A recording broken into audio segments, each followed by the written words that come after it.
Welcome back to Digital Trends exclusive and extensive coverage right here at CES in Las Vegas. We are live in 2018 for the biggest electronics show in the world, but it is time for DT Daily. And to do that, I am joined back with Greg Nibbler here. And also joining me at the table, we have the senior editor of not only home theatre, but entertainment, Caleb Dennison. Hello, Caleb. Hi, thanks for having me. So basically, I want to talk about the trends that were that you thought about leading into this year's CES, and also what you're most excited about. But there is a lot that has been covered already on the website about the trends and themes of technology. Yeah, there's definitely some big things that are happening this year. I think there's a lot of things that people are specifically interested. I know, Caleb, you have seen a lot of the televisions. I mean, personally, that's been the one thing I've had the most comments of from a lot of friends that want to know about the 8K television. They want to know about everything going on with OLED. They want to know about the roll-up television that I saw you cover yesterday. I mean, there's so much with it, and I think it's important to maybe hit on some of these things. And again, you can drop your comments in, too, on Facebook and YouTube, maybe if people have specific things they want to know about. Yeah. But what have you seen with these televisions? Let's get right to maybe the 88-inch. So much awesome. Yeah, I think, everybody loves to watch TV, and TVs are beautiful to look at, and they're everywhere, all over the show floor, especially in the central hall.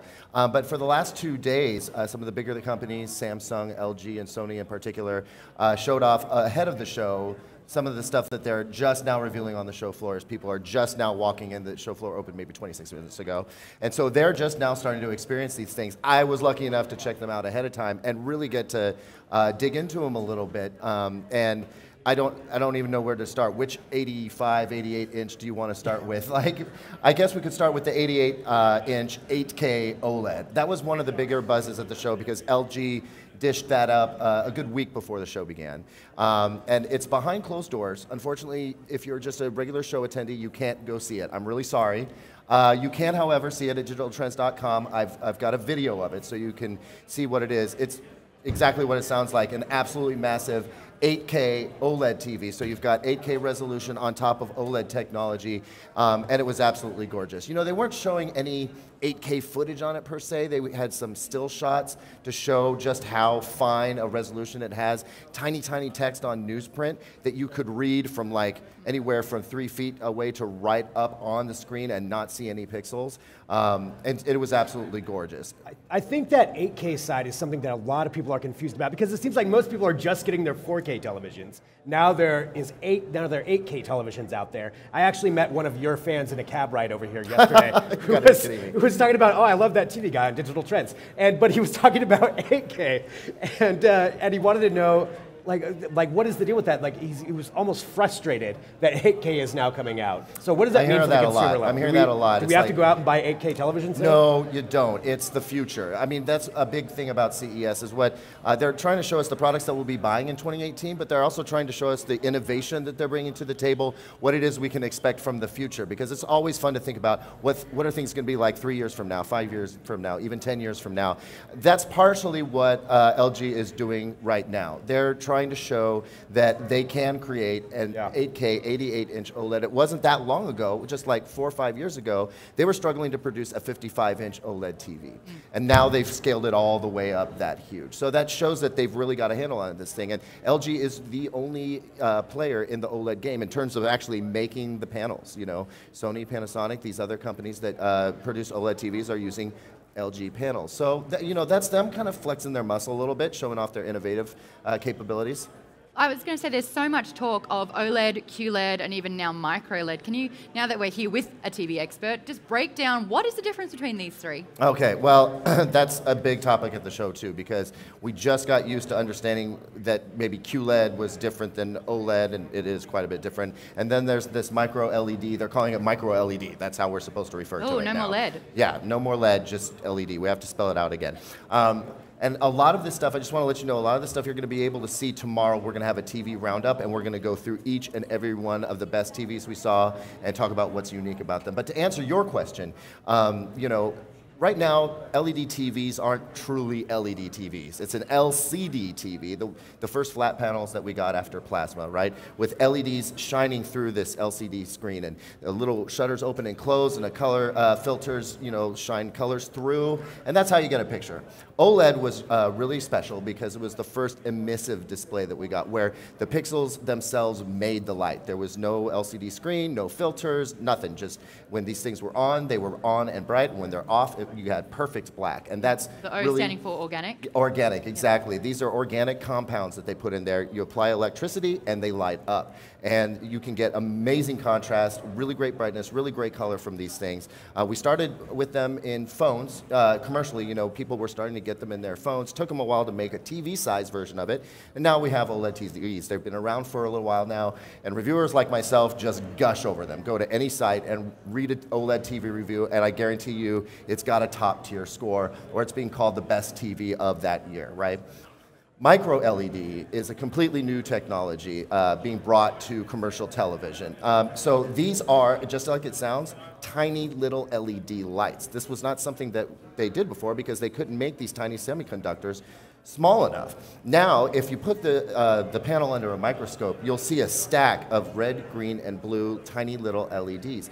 They're basically the non-organic version of an OLED, except for there's no, and this is getting kind of technical, but there's no white subpixel. There's no white light that's trying to boost the brightness. These things are just naturally bright. And they can also do perfect black levels. The micro-LED TV that Samsung showed off at their first look event a couple days ago was a 146-inch monster, right? And that's because it's kind of a pared-down version of this 34-foot huge cinema display that they unleashed earlier in 2017 that are going into very small select theaters, a couple in Korea, a couple in the US. So it's like one module of that giant thing pared down to just 146 inches. It's absolutely huge. They call it the wall, and it really does take up the entire wall, and you can stand like 10 feet away from this thing and feel like you're being absolutely consumed.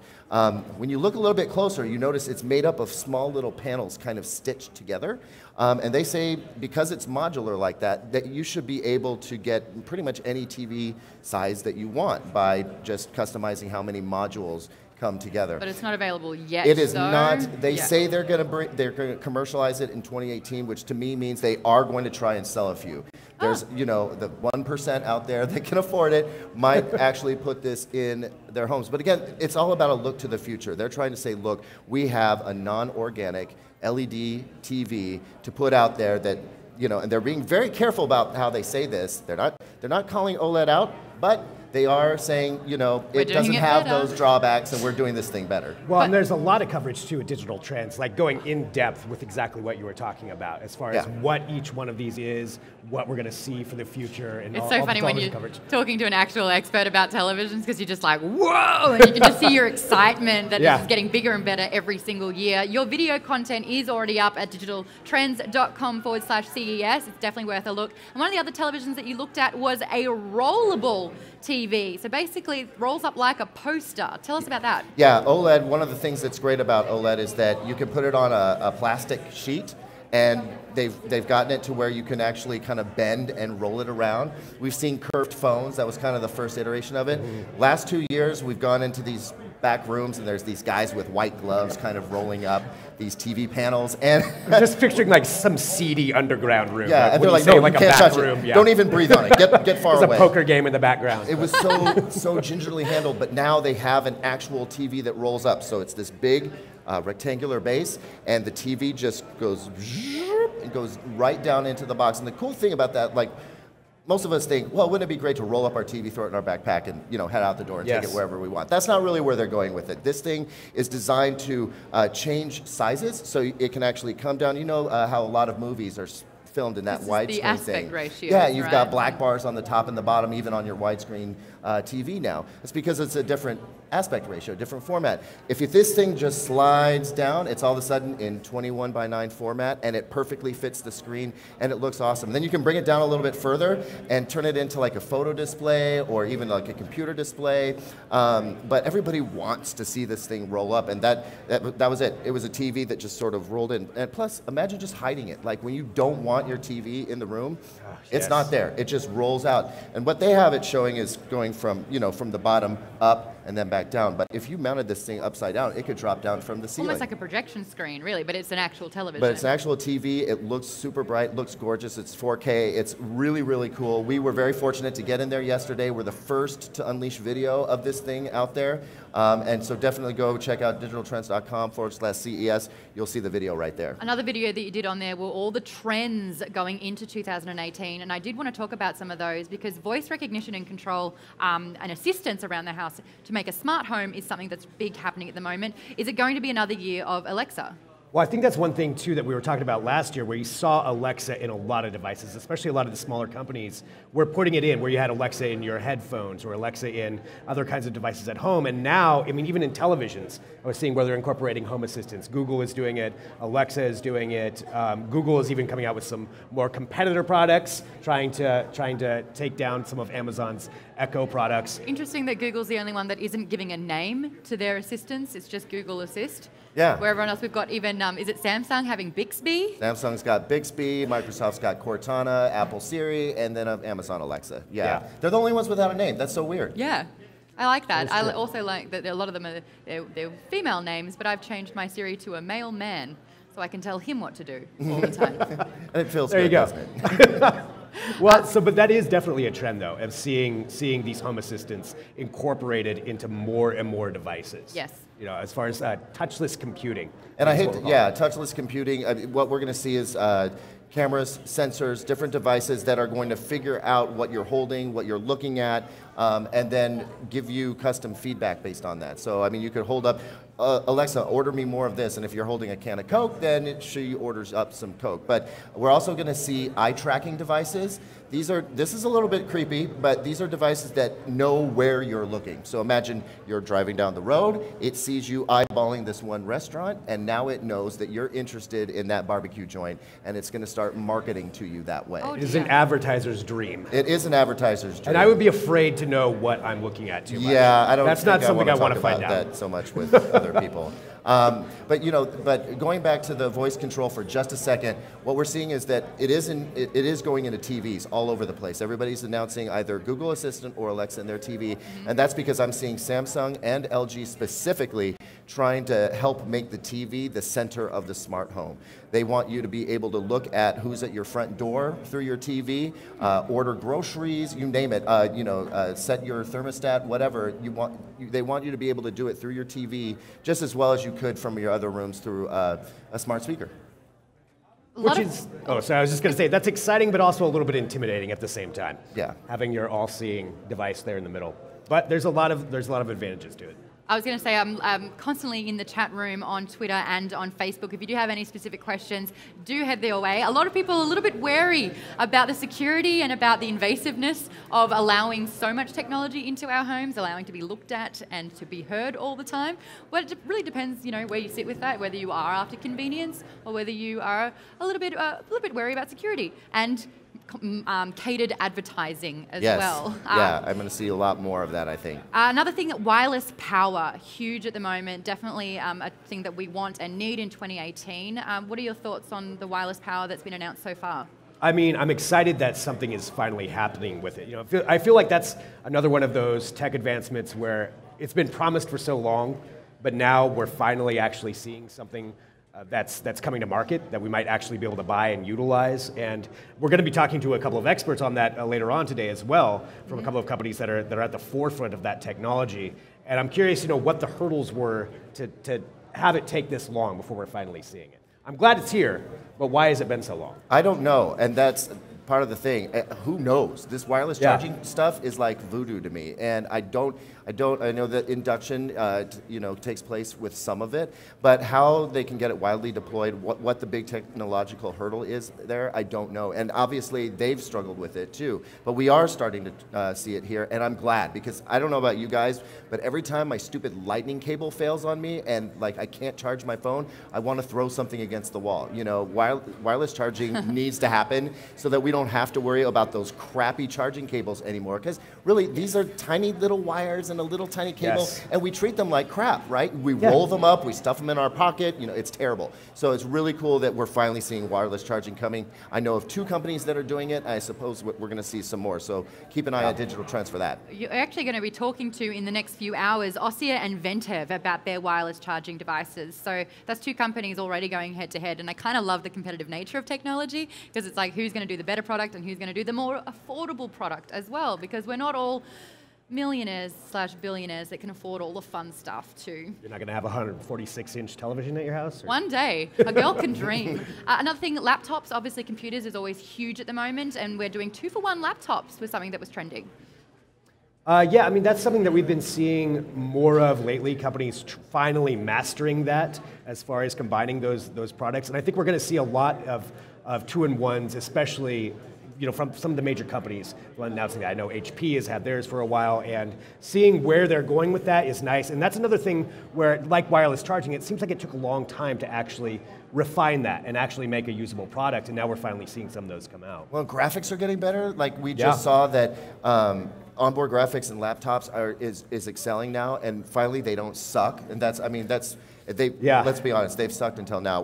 We're going to start seeing some really great inbuilt graphics. We're going to start seeing crazy speeds. Qualcomm Snapdragon processor is now going to be appearing in laptops. We expect to see like maybe a dozen of them here, and that's going to do wonders for the battery life. Imagine your laptop actually lasting a good 25 hours without you having to constantly manage the brightness of the display or whatever. Another cool thing I saw on the whole laptop thing, yesterday at LG Display, I saw laptops with the speakers built into the screen. The screen are the speakers, just like that Sony OLED. And so now we're getting richer experiences from our laptops. Yes. They're convertible. They have really fine touchscreen operation. You can use them like a notepad. Like, I think computing in the next 3 years with our personal laptop devices is going to just absolutely go crazy.